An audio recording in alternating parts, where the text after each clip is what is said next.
Assalamualaikum warahmatullahi wabarakatuh. Alhamdulillah teman-teman, kita bertemu kembali dan insya Allah kita melanjutkan materi sebelumnya ya. Semoga kita semua diberikan kesehatan dan keselamatan serta kekuatan iman dan Islam. Amin ya Allah rabbal alamin. Dan jangan lupa salawat serta salam semoga tetap tercurahkan kepada junjungan kita Nabi besar Muhammad sallallahu alaihi wasallam.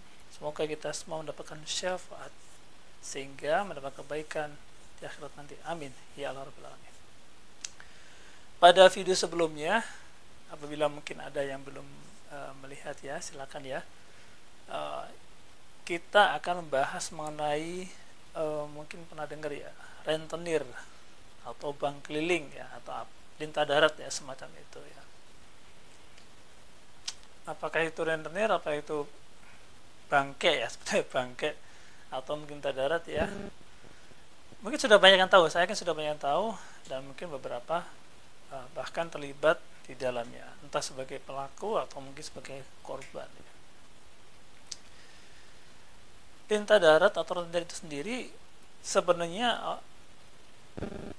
dia menjamkan uang ya, kan menjamkan uang tapi tidak melalui badan resmi ya, tidak melalui seperti perbankan atau lembaga perbankan ya. Apakah di sini boleh atau tidak ya, misalnya kita bahas ya. Tapi selagi saya ingatkan, apabila ada yang belum melihat video sebelumnya tentang bunga ya kan, nah, silakan disimak ya, diklik ini, silakan disimak. Karena apa? Apabila tidak atau belum mengetahui tentang bagaimana bunga tunggakan ya kan itu berjalan, maka akan sulit memahaminya. Oke ya. Ini insya Allah adalah pengalaman pribadi saya ya, pengalaman pribadi saya, dan hal ini tentunya terjadi secara langsung ya, saya negosiasi langsung dengan oknum pelaku rentenirnya. Rentenir itu ada beberapa macam ya, mungkin banyak ya, bahkan banyak mungkin ya, namun beberapa kasus yang alhamdulillah ya saya terlibat dalamnya itu, rentenir ini berkedok sebagai koperasi. Kemudian rentenir ini juga ada yang mengatakan dirinya adalah perorangan. Jadi intinya itu saya pinjamkan uang itu ya. Terus kemudian kalau ditagih ini asalnya uang kakak saya, uang ibu saya dan sebagainya seperti itu ya. Atau ada rentenir juga yang menggunakan semacam transaksi emas ya, peminjaman emas ya, emas diberikan kembali dengan uang sesuai dengan nilai angsuran sekian seperti itu ya. Kemudian ada juga yang berkedok sebagai pegadaian, ini yang sangat menarik ya. Tapi dari semua itu ya perlu diingat bahwa mereka menggunakan senjata, yaitu adalah kertas perjanjian tertulis kedua pihak bermaterai hanya satu rangkap ya, hanya satu rangkap. Yang seringkali saya temuin ya seperti itu. Oke, insya Allah untuk yang pertama ini akan saya sedikit kupas mengenai rentenir yang memiliki kedok sebagai usaha koperasi ya, koperasi di sini. Perlu untuk teman-teman ketahui ya, simpan pinjam koperasi itu tidak semudah yang kita bayangkan ya. Seseorang ingin pinjam uang di koperasi, maka dia harus menjadi anggota koperasi. Ya, jikalau ada yang menawarkan uang, ini uang koperasi, tapi Anda tidak dituntut atau tidak diharuskan menjadi anggota koperasi, hati-hati. Ya, hati-hati, itu bisa jadi rentenir.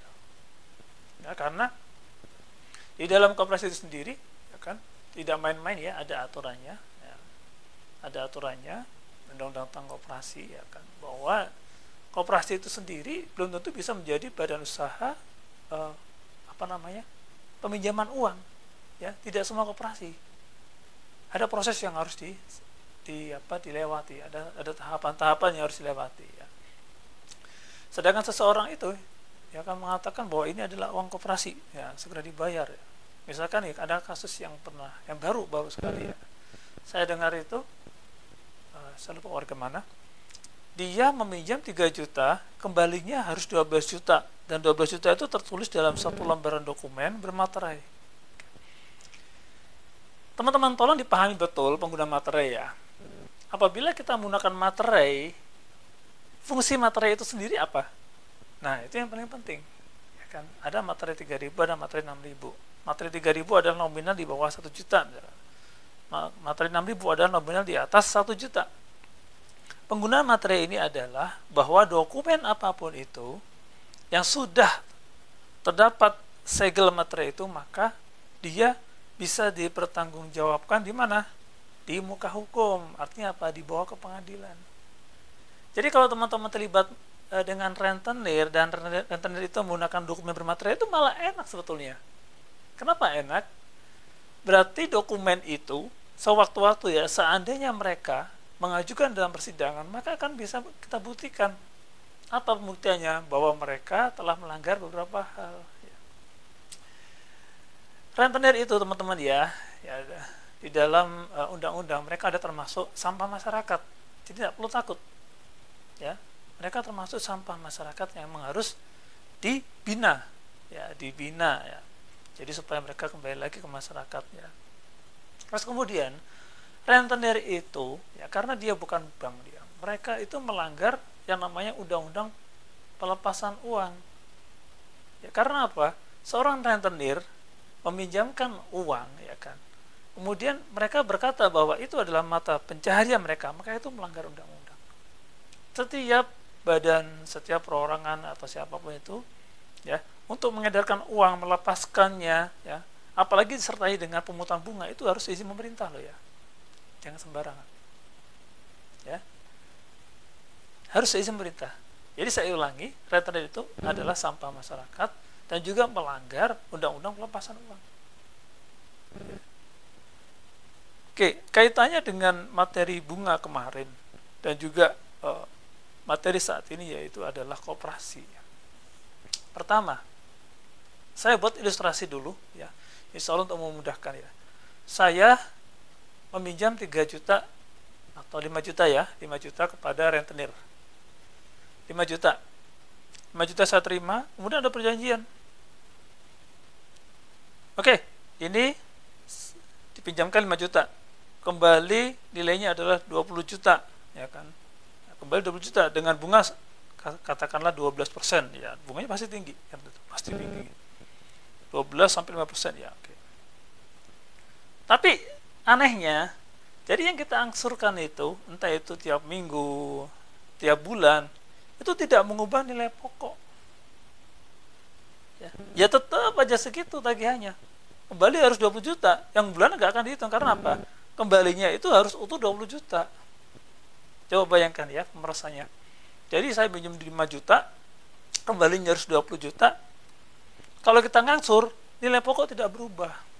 Subhanallah. Ya. Benar-benar keterlaluan. Apakah ini betul? Salah ya. Salah. Selagi bunga yang ada tadi ya, mereka tidak berhak ya. 5 juta saya terima kembali pun harusnya 5 juta. Nilai tambahan itu masuk dalam kategori pemerasan. Ingat baik-baik ya, masuk dalam kategori pemerasan. Makanya saya bilang, apabila berhadapan dengan rentenir, mereka membawa dokumen bermaterai, itu menjadi bukti yang kuat bahwa terjadi tindakan pemerasan di situ. Ya, terjadi tindakan pemerasan di situ. Dosa takut. Foto buktinya jangan lupa. Ya. Kalau mereka beralasan bahwa nggak bisa ini saya simpan ya, sebagai jaminan sebagainya. Ya mohon maaf lagi. Tindakan mereka itu sudah salah. Ya, sudah salah. Dan itu tidak sesuai dengan aturan hukum yang berlaku. Sudah salah, melanggar hukum, dan menyesalkan orang lain. Sebagai seorang mukmin, tentunya ya kita tidak akan membiarkan hal itu terjadi. Ya kan? Dan insya Allah di sini saya sampaikan berdasarkan pengalaman pribadi saya bernegosiasi di lapangan. Ya. Seseorang mengaku koperasi, saya tanya, ya kan, Anda koperasi mana? Lalu saya cek di situs koperasi itu. Saya cek di situs, saya lihat apakah koperasi dalam keadaan sehat, apakah ada rapat tahunan ya, rapat tahunan, rapat anggota tahunan tuh ya, itu harus ada koperasi ya. Kemudian statusnya apa dia? Dia adalah simpan pinjam atau koperasi apa dan sebagainya, ada lengkap. Ya. Apabila memang tidak ada, berarti koperasi itu adalah koperasi ilegal. Tidak perlu kita ikutin apa yang mereka mau sesuai dengan aturan ini, tapi mereka sendiri ilegal, tidak perlu. Kalau misalkan mereka mengancam, kalau emang kamu nggak bayar, sesuai dengan kesepakatan, kamu akan saya laporkan ke polisi sebagai penipuan dan sebagainya. Penipuan dari mana? Ya, asal akad adalah hutang piutang, tidak mungkin jadi penipuan selama kita masih ada, selama kita masih ngadepi mereka, tidak mungkin, tidak akan bisa. Asal akad hutang piutang, maka penyelesaiannya adalah hutang piutang, tidak bisa menjadi penipuan. Kalau mereka mengatakan, loh kan kita sudah sepakat 5 juta dibayar 20 juta. Sampaikan. Ini pernah saya sampaikan juga ya ke salah satu. Ya. Anda memberikan pinjaman 5 juta, kembali 20 juta. Ya kan? Anda bank bukan. Anda lembaga yang resmi bukan. Itu kan. Mohon maaf ya, saya merasa dibodohin dengan sikap Anda seperti ini. Ya, saya kira Anda adalah semacam badan usaha atau semacam lembaga perbankan ya, atau semacam itulah yang memang memiliki hak dan kewenangan untuk meminjamkan uang. Ternyata tidak, berarti Anda membodohin saya. Saya dalam keadaan terjepit, saya dalam keadaan ekonomi yang sulit, saya dalam keadaan defisit pendapatan, tapi Anda memanfaatkan saya ya, dengan apa istilahnya dengan kondisi saya ini. Saya merasa dibodohi dan Anda memanfaatkan saya. Anda merasa saya seperti itu. Sampaikan seperti itu. Ya. Apakah berhasil? Dengan izin Allah. Ya, beberapa rentenir waktu itu alhamdulillah. Ya. Mereka agak melunak ya. Semula tensinya nada bicaranya ya, intonasinya tinggi, mereka menurun. Jadi kembali saya ingatkan, berhadapan dengan rentenir, pahami dulu akadnya yang pertama. Dokumennya ada atau tidak, kita menyimpan buktinya atau tidak. Kan kalau memang ada dokumen tertulis bermaterai, itu justru menjadi hal yang baik. Karena apa? Itu bisa dibawa ke persidangan dan membuktikan bahwa telah terjadi pemerasan. Kenapa pemerasan? Karena mereka melepaskan uang sebagai mata pencaharian untuk dipinjamkan. Dan hal itu jelas melanggar undang-undang pelepasan uang. Karena mereka tidak punya hak dan kewenangan apapun dalam melepaskan uang untuk dipinjamkan, apalagi dengan pemungutan bunga. Itu masuk pemerasan. Apakah ini saya omong kosong? Mohon maaf, tidak sama sekali. Ya, waktu terjadi Tangerang Selatan, saya waktu itu mendampingi via telepon karena saya kerja, dan si korban ini suaminya sudah dibawa ke kantor polisi. Ya, dibawa ke kantor polisi, dilaporkan oleh rentenir itu bahwa telah terjadi penipuan dan sebagainya ya kan. Kemudian saya sampaikan ke istrinya, bilang ke suaminya, ya, Mbak bilang ke suaminya kalau mereka itu rentenir, mereka bisa memeras dengan cara seperti ini, ya kan. Mereka ngasih pinjaman sekian, kembali minta sekian. Mereka tidak ada kewenangan, tidak ada lisensi, tidak ada apa-apa. Alhamdulillah bisa diselesaikan dengan hanya mengembalikan nilai pokoknya. Alhamdulillah. Ya, itu salah satu bukti kekuatan dan juga salah satu bukti ridha Allah bahwa hal yang benar ya harus kita tegakkan. Tapi tentunya disertai dengan dasar ya. Jangan asal kita langsung frontal ya, frontal tanpa dengan dasar, tanpa bekal, tanpa ilmu, tanpa adab ya, cuma. Oke ya. Jadi untuk masalah rentenir koperasi ya, mungkin saya cukupkan sekian ya. Saya ulangi sekali lagi, koperasi memiliki aturan hukum yang jelas ya. Koperasi memiliki aturan hukum jelas dan siapapun yang meminjam di koperasi harus menjadi anggotanya. Jikalau tidak menjadi anggotanya, maka secara otomatis koperasi itu diragukan. Kalau diragukan, cek ke situsnya. Ya, cek ke situsnya apakah koperasi legal atau ilegal. Setelah itu, apabila ada dokumen tertulis yang disimpan oleh rentenir itu, apalagi bermaterai, itu suatu bukti yang luar biasa. Dapatkan bukti itu, ya kan. Sekali waktu mereka istilahnya ingin memanfaatkan bukti itu, maka bukti itu bisa dibawa ke persidangan sebagai bukti pemerasan. Ya. Ingat baik-baik, harus kompak satu keluarga. Ya, harus kompak satu keluarga dan jangan perlu takut. Setiap warga negara memiliki kedudukan yang sama dalam hukum. Dan selama hal itu memang bisa dipertanggungjawabkan di depan hukum dan memiliki dasar hukum yang kuat, ya kan, dan juga kita memiliki yakin kepada Allah, ya kan, bahwa yang terjadi itu adalah suatu kezoliman, ya, insya Allah Allah akan permudah jalan kita, dan tentunya hutang tetap harus dibayar. Saya di sini nggak ngajarin gak bayar hutang, ya, tetap harus dibayar, ya. Karena apa? Ya, hutang itu nanti akan menghambat kita nantinya. Ya, tidak hanya di dunia, di akhirat, ya. Apalagi di akhirat, ya, kita nggak bisa kembali ke dunia. Baik, sementara cukup sekian.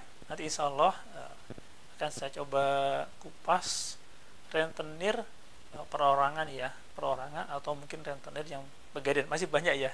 Jadi insya Allah nanti mudah-mudahan Allah mengizinkan sehingga kita bisa bertemu lagi dan kita kupas tentunya sesuai dengan pengalaman pribadi saya. Seandainya saya belum mengalaminya, saya akan coba berbagi sesuai dengan bukti-bukti yang ada. Semoga tetap sehat selalu, semoga kita semua dilindungi oleh Allah, dan semoga kita semua dijauhkan daripada orang-orang yang munafik, orang-orang yang terlaknat, ya, karena riba dan sebagainya. Oke, sehat selalu. Assalamualaikum warahmatullahi wabarakatuh.